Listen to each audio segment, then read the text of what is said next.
Hello, I'm back. I'm Leonie, and this is another random short rambly video, and this time it's about managing burnout, where I'm just rambling on. Just a little thing, the blog version of this ramble is in the description below for patrons, and there's also behind the scenes rough sketches, my reflection so far, studies and what I'm learning at the moment. That's for patrons, and if you would like to support me on that, feel free to join my Patreon in the link in this description below. Otherwise, feel free to comment or like or follow my Instagram or Twitter or Auto Facebook or this YouTube channel. Do whatever you like. Okay, all that is out of the way. I need to actually learn how to plug it without feeling awkward about it. Thank you for bearing with me. Okay, so to the topic straight away. I've talked about what burnout is before in past blog posts. It's essentially where you just lose your enjoyment and just lose your sense of self. And how would you describe burnout? Actually, you let me know how you would define burnout. But for me, burnout, it means you just don't have any energy for the thing you're doing anymore. You just feel nothing. You feel no emotions. You're just feeling dead inside.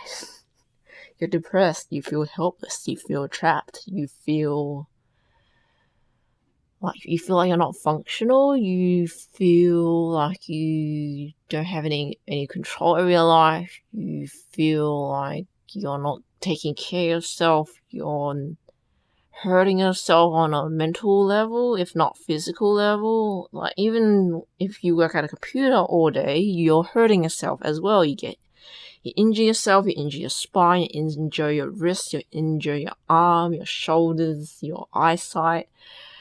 A lot of things. That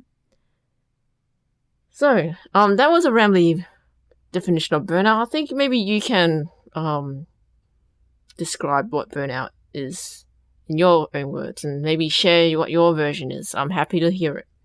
But in this video, I'm not gonna discuss in detail about it, even though I kind of just did. Yep. But I'm just here reflecting how I'm managing it right now, because for those new, I have burnt out many times. A lot. And each time, I think in recent years, I'm slowly getting better at minimizing the severity of each burnout I experience. And at the moment, I just keep life things and whatnot, routine based in the mornings also, and then set aside schedule flexible focus time when it comes to art, learning, and work. So probably the afternoon onwards at the moment. That's how it's working for me as someone who is a freelancer and who works from home. This way it makes things simple and less stressful for me. Maybe you have your own better way of doing it. Feel free to share it if you want to or not. It's up to you. Or think about how you're using your hours by the day. For me, I'm always managing my low energy levels. Burnout happens often when I push myself beyond my limits.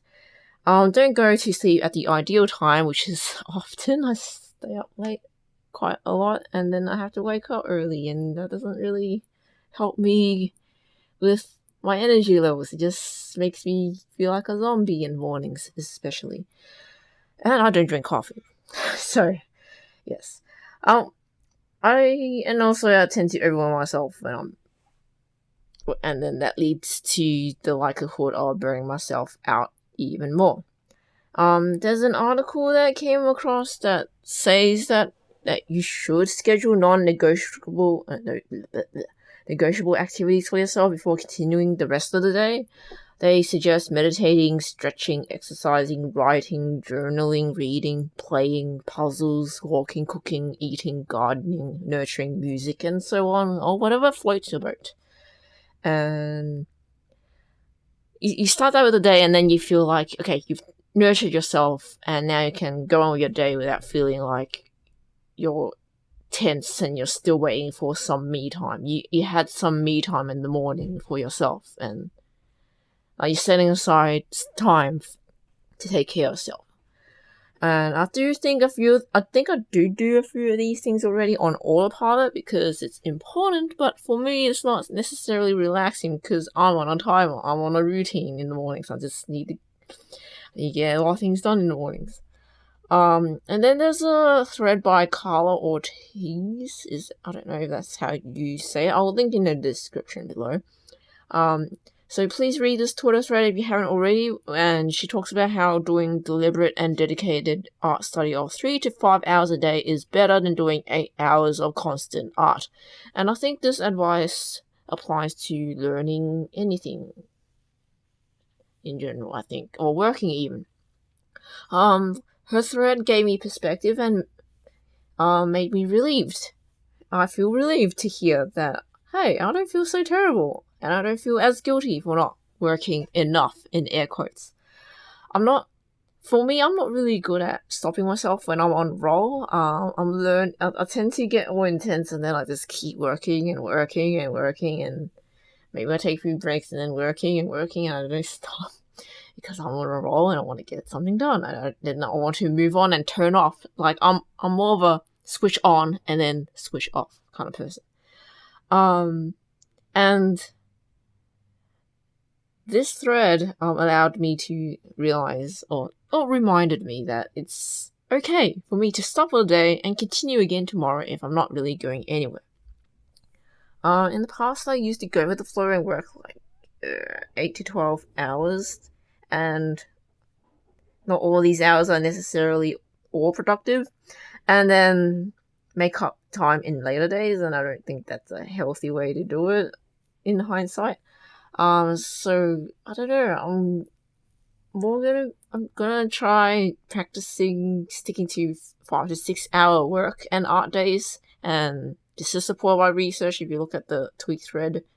And I'm aiming for about 2 to 6 hours a day, depending on how I'm dealing with life as well. This sounds more realistic with my energy and focus levels too, and I'm sure people also can't concentrate for 9 hours straight. You can't. I don't know how you can do that.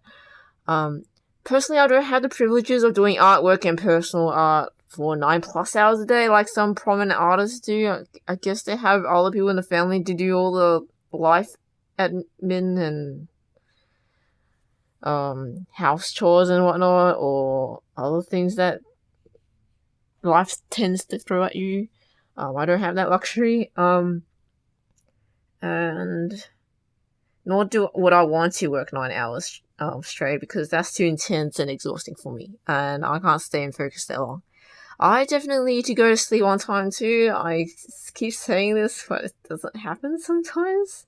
But then I think I'm not gonna beat myself up to it. If I'm staying up late, I'm gonna strive to actually go to sleep the next day better. I don't know. I'm figuring it out. I'm not gonna make any promises because I'm not really that disciplined with when I go to sleep, unfortunately, and to be honest, because I struggle with it. I tend to get carried away.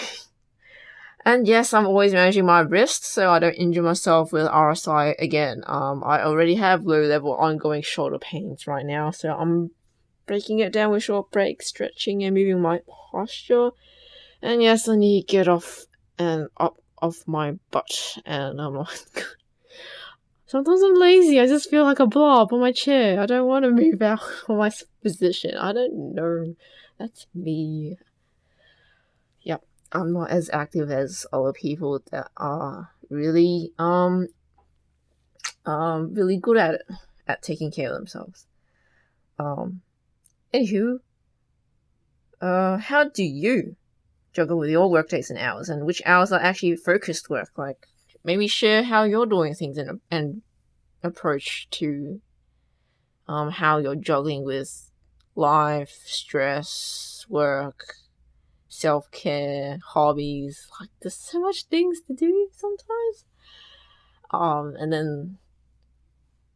And for some people, work is job hunting, as I understand it, because times are hard right now. So I don't know, how are you handling and juggling life, like in terms of time and productivity and recovery? And okay, you get the idea. Like, how are you doing it? How are you doing? Yes, that's a really open question, but you get what I'm saying. How are you juggling and like loosely scheduling your time, or you don't have a plan? Who knows? Let me know. Maybe you have something I can learn from, or maybe you just want to get it off your chest. It's up to you. Or maybe you just want to keep to yourself. That's fine too. Anywho, I don't know what I'm doing with my art at the moment, but I think planning and making goals is putting me off from making and studying art. And then incredibly high expectations get built up in my head too, and in turn I don't want to do it anymore, and then I get too attached to the end results, and then I get paralyzed by analysis, and then I'm just letting anxiety, doubt, overthinking, planning, helplessness, and my need for so-called control, air quotes, overwhelm and consume me. And that's not really a great time. Not a healthy way to see art making and creativity and life in general. So yeah, it's something that you have to constantly be aware of, and not just let your feelings take over. Like, you need to be more mindful of how you are feeling, and it's okay to have mixed feelings. Indeed, I'm in a weird place with my art styles and feeling frustrated with it, but that's how it is. I'm just embracing the uncertain, lifelong journey of practicing, expressing, learning, studying, and seeing where my art takes me. And yeah, enjoying the process and learning journey, I guess.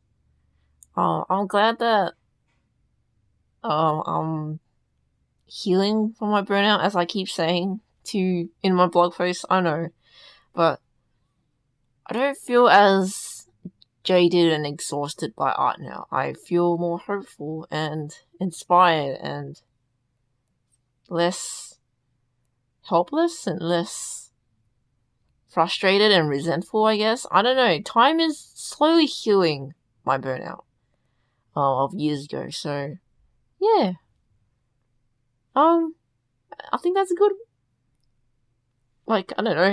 good point of progress for me personally. But I don't know are you currently burnt out, or have you healed from burnt out, or have you experienced a lot of burnt out? Please do share about your experiences on burnout and how you're managing it. Yeah. Anywho, that's my ramble. Thank you for listening, and please take care. It's as of posting, this is a Wednesday, and I hope the rest of your week is a low stress and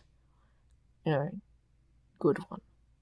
Stay safe and take care. Thank you so much for listening. And I don't know when next time is. It will be whenever I feel like I want to share and ramble about an art topic, essentially. So maybe see you next time. But otherwise, thank you for being here, and take care. Bye bye.